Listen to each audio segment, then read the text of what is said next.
everyone, I'm Mama Sinin again. Welcome back to my YouTube channel. Congratulations nga pala sa nakatanggap ng cash prize at sa mga hindi naman ay don't worry dahil meron tayong monthly giveaway. Ito ay nagaganap tuwing ika-end of the month. So paano nga ba sumali? Dapat ikaw ay nakasubscribe, naka-like, and then lagi ka nag-iiwan ng iyong komento sa aking mga video. At magkakaroon ka na ng chance na manalo ng ating cash prize. So for today's video ay usapang YouTube naman tayo. So paano nga ba ma-monetize ngayong 2024 kay YouTube? Ano ba yung kanilang requirements? At syempre, share ko rin sa inyo ilang tips para mas mapabilis na ma-achieve natin or maabot natin yung requirements ni YouTube. Wow. So balik tayo sa ating topic na paano nga ba ma-monetize kay YouTube? Syempre, dapat maabot mo ang 1,000 subscriber and then 4,000 public watch hours. Or pwede rin naman na 1,000 subscriber and 10 million views sa iyong mga short video. So, syempre, as a beginner, ay mas madali pong abutin ang 4,000 public watch hour kesa po sa 10 million views sa short video.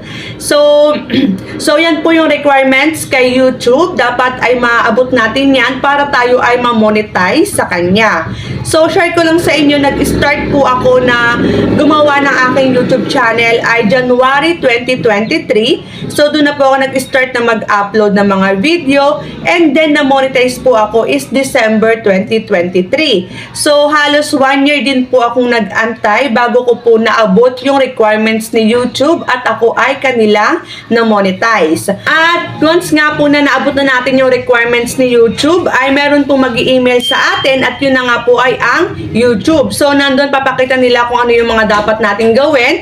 May instruction naman sila at kapag hindi po natin maintindihan ay pwede naman tayo mag-research sa YouTube para mas maintindihan natin kung ano yung ating dapat gawin. So, ngayon ay share ko sa inyo ang ilang tips para mas madaling ma-monetize kay YouTube.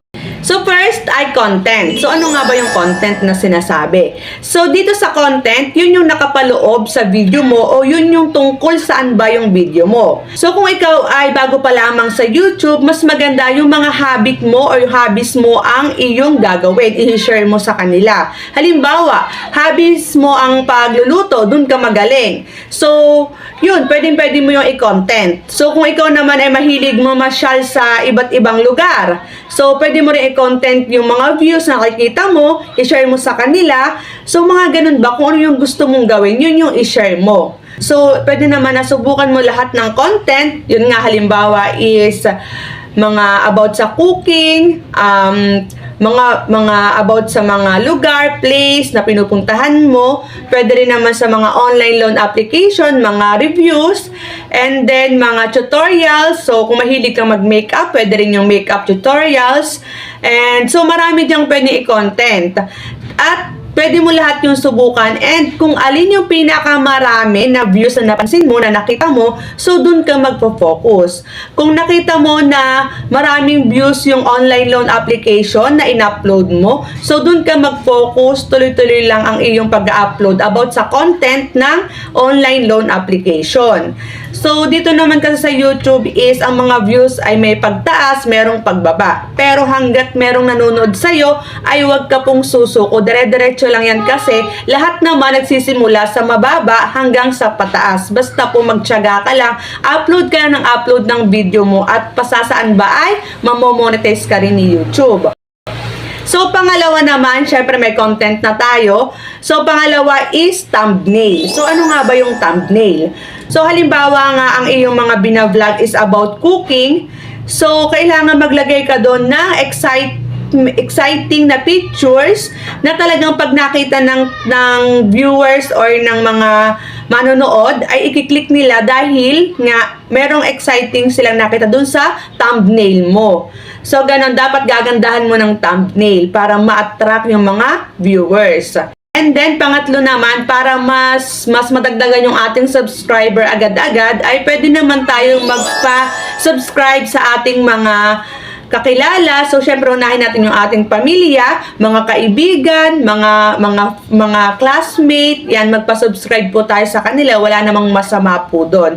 So, kanya-kanya lang po yan na na diskarte or kanya-kanya lang strategy po yan para mas mabilis nating madagdagan or mas mabilis na tumaas yung ating subscriber. So, ganun po kasi yung ginawa ko. Nagpa-subscribe po ako sa family ko and then sa mga friends ko at sa mga kakilala ko lang din.